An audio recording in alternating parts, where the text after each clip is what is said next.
Sir, I hope you will excuse this liberty.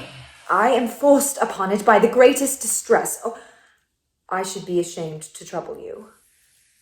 I am very miserable about Sir James Martin, and have no other way in the world of helping myself but by writing to you. For I am forbidden even speaking to my uncle and aunt on the subject.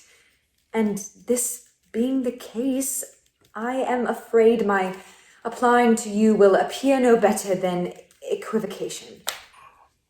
And as if I attended to the letter and not the spirit of Mamma's commands. But if you do not take my part in it and persuade her to break it off, I shall be half distracted, for I cannot bear him. No human being but you could have the chance of prevailing with her. If you will, therefore, have the unspeakably great kindness of taking my part with her and persuading her to send Sir James away, I shall be more obliged to you than is possible for me to express. I always disliked him. From the first, it is not a sudden fancy. I assure you, sir, I always thought him silly and impertinent and disagreeable, and now he has grown worse than ever. I would rather work for my bread than marry him. I do not know how to apologize enough for this letter. I know it is taking so great a liberty. I am aware how dreadfully angry it will make Mamma, but I remember the risk. Sir, your most humble servant, Frederica Vernon.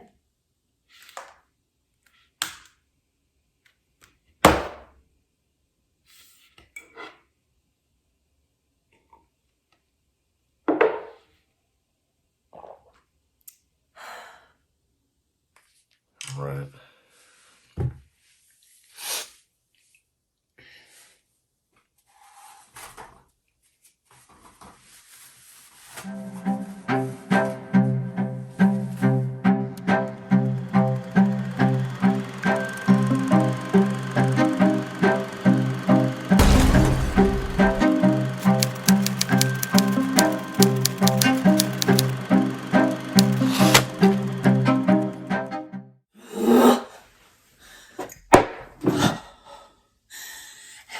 This is insufferable. My dear friend, I was never so enraged before, and must relieve myself by writing to you, who I know will enter into all of my feelings. Who should come on Tuesday but Sir James Martin? Guess my astonishment and vexation, for as you well know, I never wished him to be seen at Churchill.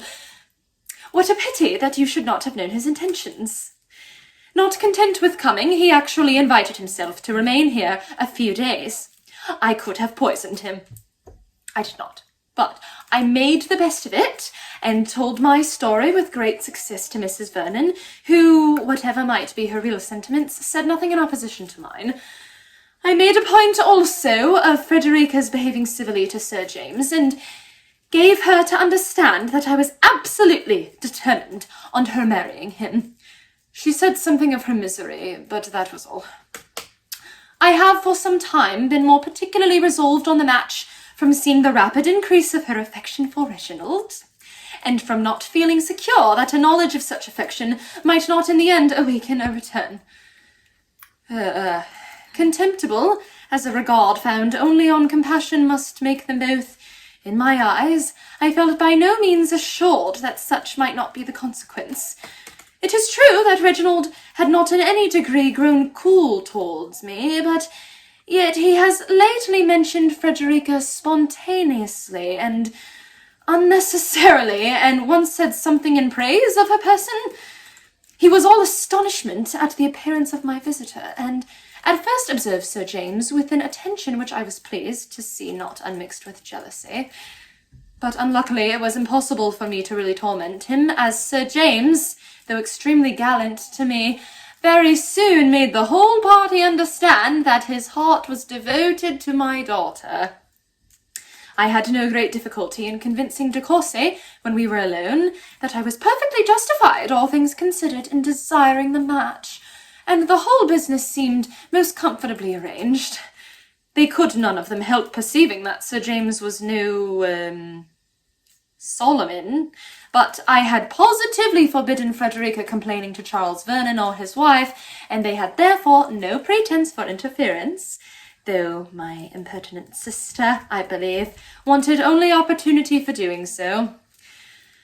Everything, however, was going calmly and quietly, and though I counted the hours of Sir James' stay, my mind was entirely satisfied with the posture of affairs.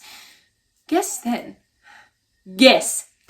what I must feel at the sudden disturbance of all my schemes, and that too from a quarter where I had least reason to expect it.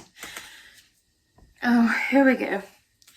Reginald came this morning into my dressing-room with a very unusual solemnity of countenance, and after some preface, informed me in so many words that he wished to reason with me on the impropriety and unkindness of allowing Sir James Martin to address my daughter contrary to her inclinations. I was all amazement. When I found that he was not to be laughed out of his design, I calmly begged an explanation, and desired to know by what he was impelled, and by whom commissioned, to reprimand me.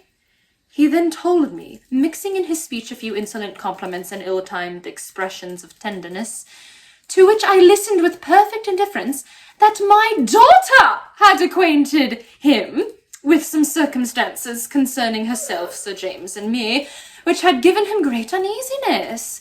In short, I found that she had in the first place actually written to him to request his interference, and that on receiving the letter, he had conversed with her on the subject of it in order to understand the particulars and to assure himself of her real wishes. I have not a doubt but that the girl took this opportunity of making downright love to him. I need wine. Most likely. I am convinced of it by the manner in which he spoke of her. Much good may such love do him. I shall ever despise the man who can be gratified by the passion which he never wished to inspire, nor solicited the avowal of. I shall always detest them both. He can have no true regard for me, or he would not have listened to her. And she, Frederica, with her little rebellious heart and indelicate feelings, to throw herself into the protection of a young man with whom she has scarcely ever exchanged two words before. I am equally confounded at her impudence and his credulity. How dared he believe what she told him in my disfavour? Ought he not to have felt assured that I must have unanswerable motives for all that I had done? Where was his reliance on my sense and goodness then? Where the resentment which true love would have dictated against the person defaming me? That person too, a chit, a child, without talent or education, whom he had always been taught to despise. Ugh!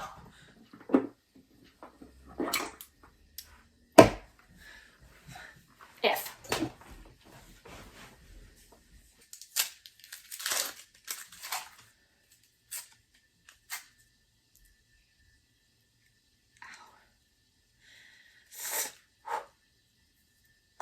Broken glass is not for the faint of heart. All right. I was calm for some time, but the greatest degree of forbearance may be overcome, and I hope I was afterwards sufficiently keen. He long endeavoured, to soften my resentment, but that woman is a fool indeed, who, while insulted by accusation, can be worked on by compliments. At length he left me as deeply provoked as myself, and he showed his anger more. I was quite cool, but he gave way to the most violent indignation. I may therefore expect it will the sooner subside, and perhaps his may be vanished forever, while mine will be found still fresh and implacable. He is now shut up in his apartment, whither I heard him go on leaving mine. How unpleasant, one would think, must be his reflections. But some people's feelings are just incomprehensible. I have not yet tranquilized myself enough to see Frederica. She shall not soon forget the occurrences of this day. She shall find that she has poured forth her tender tale of love in vain, and exposed herself for ever to the contempt of the whole world, and the severest resentment of her injured mother. Your affectionate Lady Susan.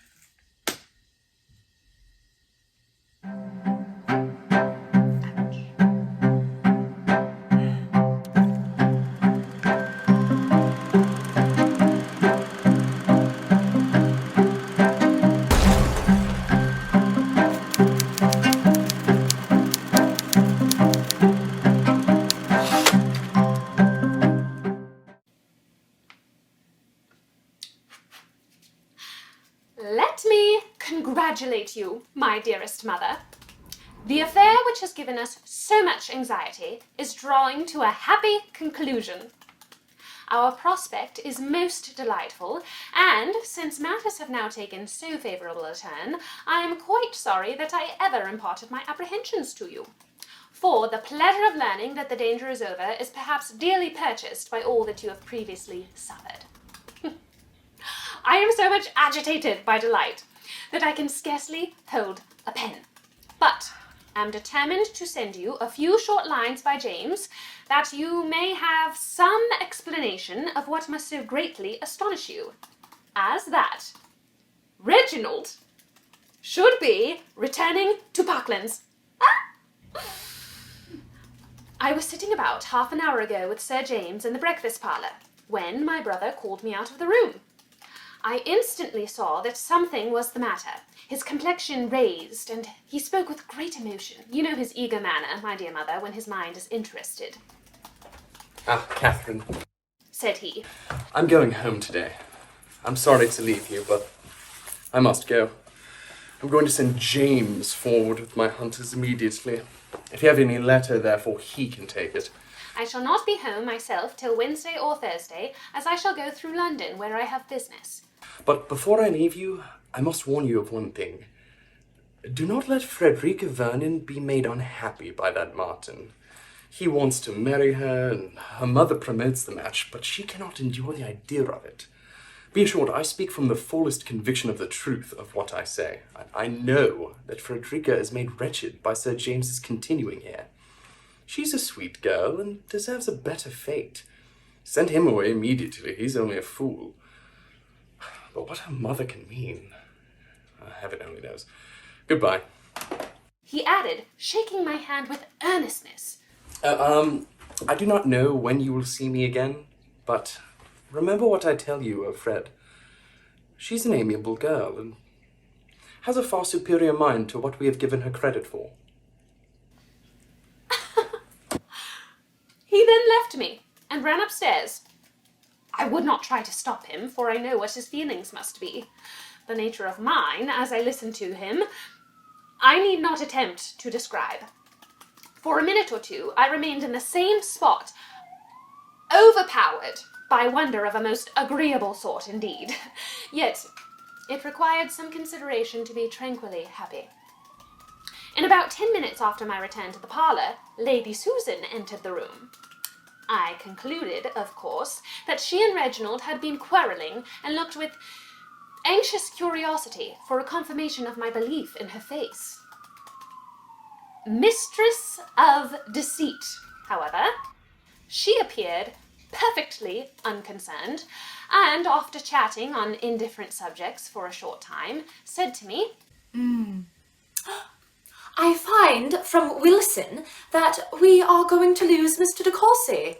Is it true that he leaves Churchill this morning? I replied that it was. Well, he told us nothing of all this last night, Said she, laughing. or even this morning at breakfast, but perhaps he did not know it himself. Young men are often hasty in their resolutions, and not more sudden in forming them than unsteady in keeping them. So I should not be surprised if he were to change his mind at last and not go. She soon afterwards left the room. I trust, however, my dear mother, that we have no reason to fear an alteration in his present plan. Things have gone too far. They must have quarrelled, and about Frederica, too. Her calmness astonishes me. What delight will be yours in seeing him again, in seeing him still worthy of your esteem, still capable of forming your happiness. When I next write, I shall be able to tell you that Sir James is gone, Lady Susan vanquished, and Frederica at peace. We have much to do, but it shall be done. I am all impatience to hear of how this astonishing change was effected. I finish as I began, with the warmest congratulations. Yours ever, Catherine. Ah!